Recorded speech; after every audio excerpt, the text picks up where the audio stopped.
Tombstone is known for its brutal gunfights, memorable one-liners, and of course, Sam Elliott's beard, which steals every scene. But here's the catch. Elliot recently told a secret about the making of the famous Western that most fans had never known. That little thing changes the way you see the movie. You can't take it back once you know it. But what did Sam Elliott really say about Tombstone that shocked fans after all these years? Stay tuned, because what you're about to learn could change the way you watch the movie forever. In what way did Tombstone really matter? This isn't just a Western when you think of Tombstone. You think of fights, gunsmoke, and one of the most memorable groups of actors ever put together on screen. This wasn't just another cowboy movie when it came out in 1993. It was George P. Cosmatos' idea that came to life after the movie's first director, writer Kevin Jarre, was changed early in the production. And the actors were all great. Kurt Russell played Wyatt Earp with a lot of determination, and Val Kilmer made Doc Holliday into a movie legend who stole the show. But it got even better than that. It seemed like Sam Elliott was made of stone because he carried the weight of Virgil Earp with such a strong presence. Morgan Earp's sad weakness was played by Bill Paxton, which made his end even more painful. As Curly Bill, Powers Booth exuded pure danger. He was the kind of bad guy who made the air shift when he walked into a scene. Then came Michael Biehn's scary performance as Johnny Ringo, which made going crazy look like art. It was great how Dana Delaney brought fire and emotion to Josephine Marcus. She changed the story in all the right ways. And to top it all off, Robert Mitchum himself told the story, a legend giving a legend his voice. Altogether, this wasn't just a movie. Tomas Stone was an event that happened in Southeast Arizona in the 1,880 seconds, a time of great violence. The story is based on real events. The famous shooting at the OK Corral and the trip on the Earp vendetta. The movie got great reviews from critics, and Kilmer's performance as Doc Holliday with his hard, sharp tongue stole almost every scene. The movie became a cult classic after making $73.2 million at the box office. The best part is now here. Fans still quote it after all these years. But don't think you know everything there is to know about Tombstone. There are stories behind all the famous lines, duels, and swaggering stares that probably not even the biggest fans have heard. Kevin Jarre was fired. Not every movie is a Western. It's one of the most popular movies of our time, and people watch it over and over again. For real, if you're a fan, you know half of the story by heart, especially Val Kilmer's unforgettable performance as Doc Holliday. People agree that his razor-sharp delivery, which was full of wit and swagger, was the best way to play the gaming gunslinger ever. You might be sure you know every line, fight, and dramatic look from this movie. But here's the catch. Most Tombstone fans have never heard the stories that are hidden in the game. You'll never see the movie the same way again after you know them. The first thing is that Tombstone wasn't just stacked. It had one of the toughest groups of guys Hollywood has ever put together. Sam Elliott plays the wise Virgil, and Kurt Russell plays Wyatt Earp. The doomed Morgan is played by Bill Paxton. As Curly Bill, Powers Booth ate up the screen. As Johnny Ringo, Michael Biehn adds a scary touch. Plus, that's before you even look at the supporting cast. Some of the actors who made an impact were Michael Rooker, Thomas Hayden Church, Stephen Lang, Billy Zane, Jason Priestley, Billy Bob Thornton, and Terry O'Quinn. It was the kind of cast that made the movie seem huge before a single shot was taken. When we talk about shots, the movie was shot almost entirely in Arizona starting in May 1993. The story was written by Kevin Jarre, who also wrote Glory and Judgment Night. It was based on real people like Wyatt Earp and Doc Holliday, with legendary events like the gunfight at the OK Corral woven in. Jarre did more than just write. This was supposed to be his first movie as a director, but that dream fell apart quickly. Jarre was fired just 1 month into shooting because the speed of the production made it hard to get important shots and put the project further behind schedule. That change almost broke up the production. Michael Biehn, who is close with Jarre, even thought about leaving. He later said that he thought the new director, George P. Cosmatos, didn't understand or care about the plot. Even so, the group stuck together when Cosmatos came in. He came to the set with a strict, no-nonsense attitude that caused problems, especially with the photographer, William Frere. At the same time, Kurt Russell stepped up quietly and worked with producer James Jacks to cut down Jarre's long script by getting rid of unnecessary plot points and focused more on the relationship between Wyatt and Doc. But here's the catch. Russell later said that he, not Cosmatos, was the one who directed the movie. Russell says that Cosmatos was hired as a ghost director, or public face, while he directed the movie from behind the scenes. Val Kilmer agreed with him and said that Russell pretty much directed the movie. But he didn't say that Russell personally worked with every actor. Biehn himself admitted that Russell never told him what to do. The truth is clear, though. Tombstone might not have become the classic it is today if Russell hadn't been in charge. Cosmatos played the lead role while Kurt Russell took over softly, as suggested by Sylvester Stallone. He lost hours of sleep, cut his own lines, and made tough decisions to keep the show going. He promised not to tell anyone until Cosmatos was dead, and he did. In an honest interview with True West magazine in 2013, almost 10 years after Cosmatos' death, Russell finally told the truth. Cosmatos, on the other hand, put a lot of weight on historical truth.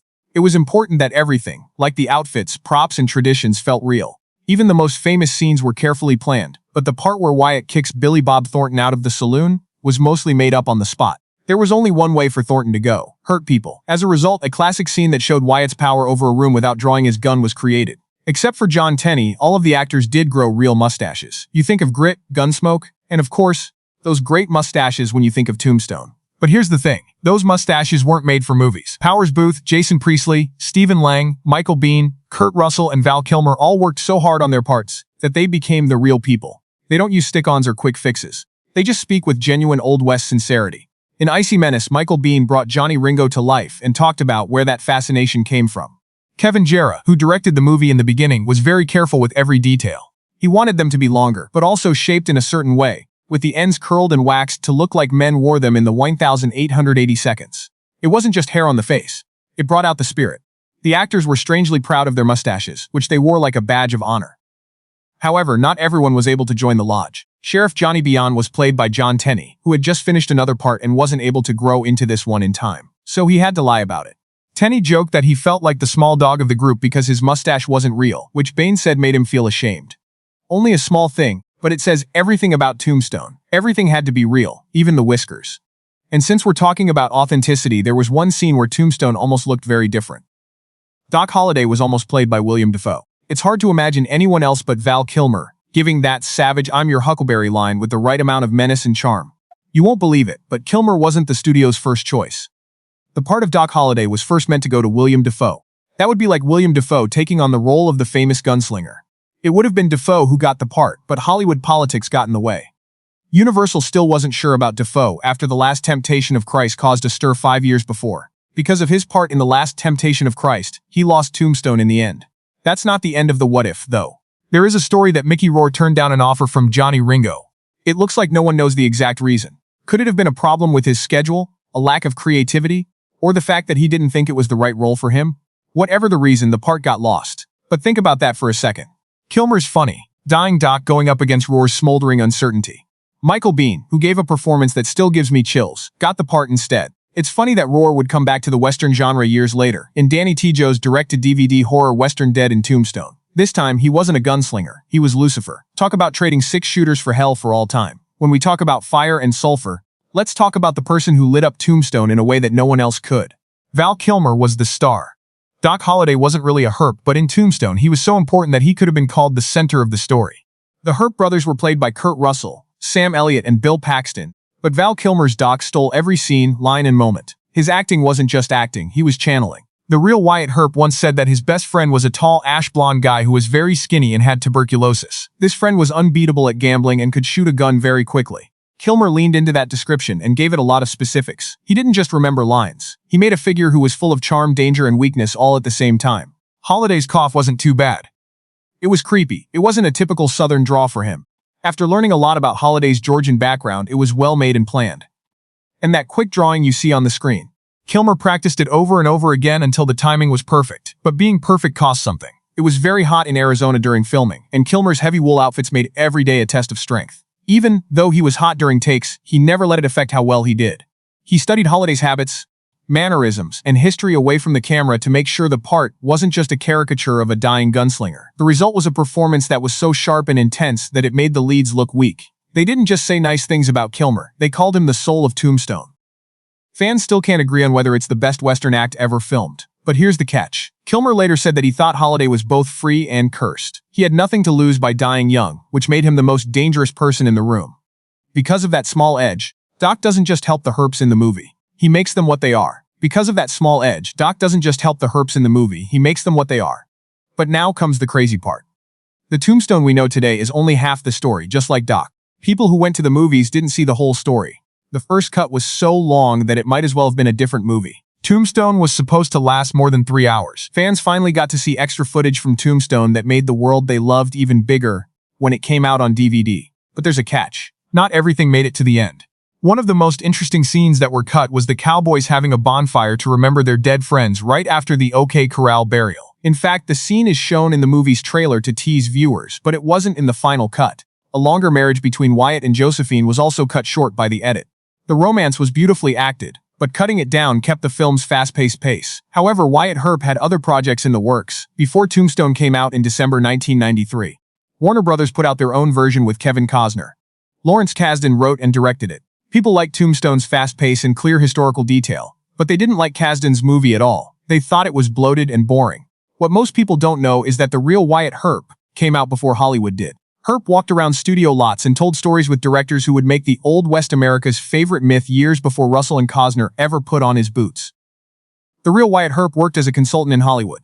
When his time as a police officer was up, the real Wyatt Earp didn't just ride off into the sunset, he went right to Hollywood.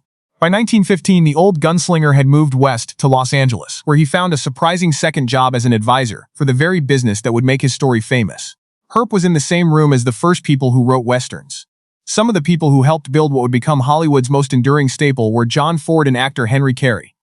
He didn't just make up stories about Dodge City and the OK Corral. Early filmmakers were influenced by these first-hand stories of the Old West, and the effect didn't end there. As new cowboy stars rose to fame, Earp became a quiet but strong figure. Later, John Wayne said that he had met Earp only once. But that meeting him made such an effect on him that he copied Earp's slow, deliberate walk. That walk became Wayne's signature, and by extension, one of the most famous scenes in Western movies. Earp had more than just Wayne and Ford as friends. He also knew actors from the silent era, such as William S. Hart and Tom Mix, who brought the myth of the horse into American living rooms long before color film. Hart and Mick were both pallbearers at Earp's funeral in 1929. There was one last nod to the way the man who lived in the West had given his torch to the men who would make it famous. The big deal. Wyatt Earp, who once held criminals at gunpoint, changed the way generations of viewers thought about the Wild West, both as a gunslinger and as Hollywood's first real cowboy consultant. Tombstone needs some more Earps. At the heart of Tombstone were three heroes: Wyatt, Virgil, and Morgan Earp. They felt like the whole story. The movie's heartbeat was Kurt Russell's steely-eyed Wyatt, Sam Elliott's gravelly-voiced Virgil, and Bill Paxton's boyish but ready-for-fight Morgan. But there's a secret. The real Earp family was a lot bigger. As it turned out, there were 9 siblings. In front of the famous brothers were their sisters Martha, Virginia, and Adelia, as well as their half-brother Newton, their oldest brother James, and their youngest brother Warren. James was a gambler, saloon owner, and Union soldier. On the day of the OK Corral showdown, he was in Tombstone, but he was said to have been eating lunch at home when the shots were fired. Warren wasn't in town either, but Wyatt put him on duty after Morgan was killed. Warren rode on the next bloody vendetta ride with Wyatt, Doc Holliday, and other people. Even though Wyatt was very close to his family and loyal to his blood, his fame wasn't built on how many brothers he had. It came from times when people thought, that can't be real. That's right, Wyatt Earp did wait in a creek to shoot Curly Bill. Behind the scenes on Tombstone, Russell was in charge, and history gave the movie one of its most unbelievable fight scenes. I almost think that Wyatt Earp is seeing things when he wades into a creek to face Curly Bill. All around him, gunfire goes off. Shots are fired, but not a single one hits its target. Earp doesn't move. Before firing both barrels of his shotgun at Curly Bill, he walks straight through the hail of bullets and knocks the outlaw to the ground. It sounds like something from a story, but here's the truth. It really did happen. John Barnes, one of Curly Bill's men, lived through the attack long enough to tell the story. Barnes, who was dying from his wounds in a nearby farmhouse, told the story of Earp's almost amazing feat just as the movie did. A police officer walking through impossible odds and leaving no one behind until the very end. At that moment, the line between myth and reality became less clear. He got the kind of reputation that you don't just earn, you live to tell about. It's true that Doc Holliday said, "You're a daisy if you do." When we talk about tales, this is an interesting fact that we can't leave out. Doc Holliday did say, "You're a daisy if you do." That line that Val Kilmer says with that sly half-dead grin in Tombstone isn't something made up by Hollywood. It comes from history. The Tombstone epitaph and other sources confirm that Holliday teased his enemies with those exact words during the fight at the OK Corral. The bigger question then comes up. What about the one that everyone knows? "I'm your gooseberry." Was it ever said by Doc Holliday? Did Kilmer really say what we think he did? Online, that argument has been going on for years. True West magazine says that Walter Noble Burns' 1928 book Tombstone was the first place where the phrase was used. The book was based on interviews with people who lived through the chaos. When people in the South used the phrase, "I'm your huckleberry," it meant, "I'm the right man for the job," or "If you want to fight, I'm ready." Holliday was born in Georgia, so the line fits him like a well-tailored outfit which is full of cocky arrogance. But there is a darker way to look at it. Some people say Holliday did say, "I'm your hucklebearer." A huckle was the word for a coffin's handles, so a hucklebearer was also called a pallbearer. Read it that way. In this case, the line sounds like Doc is telling Ringo, "If you're ready to die, I'll be the one to carry you." This is where it gets juicy. It's written in black and white in the 4th draft of the Tombstone script, which was made on the 15th of March, 1993. It has huckleberry on it. There were no pallbearers or different spellings. There was only the line that became one of the most famous mic drops in Western movies. There is a sad link between Doc Holliday and Frédéric Chopin. But Doc Holliday does more than just say one-liners in Tombstone. He says things that hurt a lot, the kind that stay with you after the gunfire stops. He did more with his lines than just talk. Things like t-shirts, patches, and jokes were made from them. proof that even his rudest asides had a kind of illegal poetry to them. He throws that swear word at Billy Clanton, who is played by Thomas Hayden Church. It seems like just another one of Doc's clever tour insults, but it hides a deeper meaning that's easy to miss.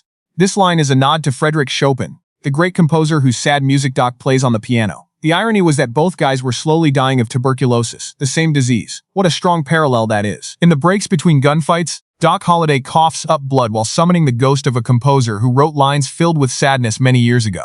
Chopin once said, "I wish I could throw off the thoughts which poison my happiness, but I take a kind of pleasure in indulging them."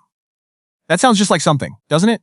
What would Val Kilmer's doctor mouth? Hidden behind a half-smirk is pain. Chopin passed away in 1849, which was only 2 years before Holliday was born. But, either by chance or through poems, their lives became linked.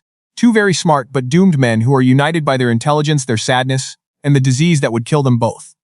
There are a lot of Hollywood Western Easter eggs in Tombstone. Tombstone is more than just a Western, it's a love letter to them.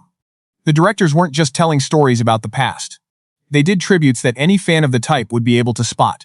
One thing is that they added a Earp family member right into the story. The fifth cousin of Wyatt Earp, who plays Billy Claiborne in the movie, is alive and well. That's more than just casting. That's heritage built right into the screen. The voice also tells us what's going on in the story. The voice of the film is not just anyone. That man's name is Robert Mitchum, and his voice carried the weight of decades of gritty movies. Before the first gun is pulled, hearing him sets the tone. It's not the end of the Easter eggs. There are many Western royalty in the group. Harry Carey Jr., who worked with John Wayne, Buck Taylor, who you may know from Gunsmoke, and the huge Charlton H., whose presence makes you feel like you're in a movie. That wasn't the end, though. After that, Paula Malcolmson and the late Powers Booth would work together again in HBO's Deadwood, which is another classic in the genre. So, Tombstone had gunfights and lines that people will remember. It also hinted at the Western past and future of Hollywood. The real Tombstone that was in the movie. In the beginning of Tombstone, the camera stays on a gravestone with a reading that looks like it was made for Halloween. This is where Lester Moore is buried. 4 slugs from a .4. Not less, not more. Too cheeky and too good to be true it sounds. But here's the catch, it's true. The gravestone in Tombstone, Arizona, has that exact writing on it. It marks the resting place of a man who met the wrong gun. It sounds like a story from the Old West that would work well in a movie, but history came up with it first. The movie stone isn't the real one, though. That scene was filmed at Knott Berry Farm in Southern California. It was in the Wild West area of the park, which has a copy of the Lester Moore grave tucked away among the other attractions. There was real Wild West history on top of Hollywood magic. Kurt Russell is said to still have a lot of footage from the shoot that hasn't been seen yet. There is footage that fans have been begging for in a final director's cut. When will we get it? No one knows. But until then, we can only quote the version we have, which, let's be honest, is the one we loved so much that it made Tombstone famous. It was either quit or fired for 17 team members after Cosmos took over as director and became very demanding. Kevin Jerry was pushed off of Tombstone, and the set didn't just change hands, it also changed in mood. It was a big deal when George P. Cosmato stepped in with a strong hand and a straightforward attitude. Kurt Russell worked quietly behind the scenes, making daily shot lists. But Cosmatos ran the set like a general. One of his first orders was to throw out almost everything Jara had already shot. A month's worth of work was thrown out, and Cosmatos had to start all over again. Start the movie off with the shocking Mexican wedding killing, and then pile on more action at the end to seal the deal. More violent, louder, and bigger. That was his dream. But that dream cost something. The team didn't like how authoritarian he was, and things got very tense. As many as 17 team members are said to have quit or been fired during production. Catherine Hardwick, a production designer, remembered it well. She said Cosmos was hard to work with, never gave up, and didn't mind pushing people to their limits. Some people liked how intense it was. Some people just went crazy. William Frere, the cinematographer, felt the fight more than anyone else. Not once, not twice, but 3 times while they were filming. They got so angry at each other that they even crashed golf carts into each other in a fight that sounds like it came straight out of a spoof western. But Franker stayed. Every time, producer James Jacks stopped him and told him this wasn't just another movie. It was Tombstone. Franker later said that he put up with the chaos because, despite everything, the video looked great. He said, "It would be very different if I wasn't happy with what was on the screen. But I believe we have a movie." Sam Elliott didn't like how Kurt Russell changed the plot. There was more to Kurt Russell than just Wyatt Earp's weight on his shoulders. The show was on him the whole time. As the silent ghost director, one of the hardest things he had to do was cut almost 30 pages from Kevin Jara's original script. Those cuts were planned. Russell and the show's producer, James Jacks, wanted to narrow the story down to just the relationship between Wyatt Earp and Doc Holliday. Russell saw that friendship as more than just a side story. It was what the movie was all about. Later, he said that the relationship between Wyatt and Doc was one of the greatest loves ever between two men. He said it was strange, violent, and unspoken, but also deep and extremely loyal. The story was about brotherhood, making sacrifices, and love that can't be put into words. But not everyone liked the changes. In an open letter, Sam Elliott, who created the iron-backed Virgil Earp, said he did not like the final draft. The cuts took away too much from what he thought was one of the best scripts he had ever read. Elliott thought that taking out those 29 pages destroyed the story's soul, by removing the connections between the characters and the small details that made the story interesting. He said that he might not have even agreed to do the job if that was the script that was given to him at the beginning. Different ideas clashed. Russell was looking for more emotional energy between Wyatt and Doc, and Elliott was interested in the longer, more complex epic that Jara had written. Tombstone was born somewhere in the middle. The version we know today is slimmer, faster, and bound to become a cult classic. What is one thing you learned about Tombstone that you didn't know before? Write your answer in the box below. Do not forget to share, like, and give your email address. Also, click on the next video that comes up. It will be fun for you.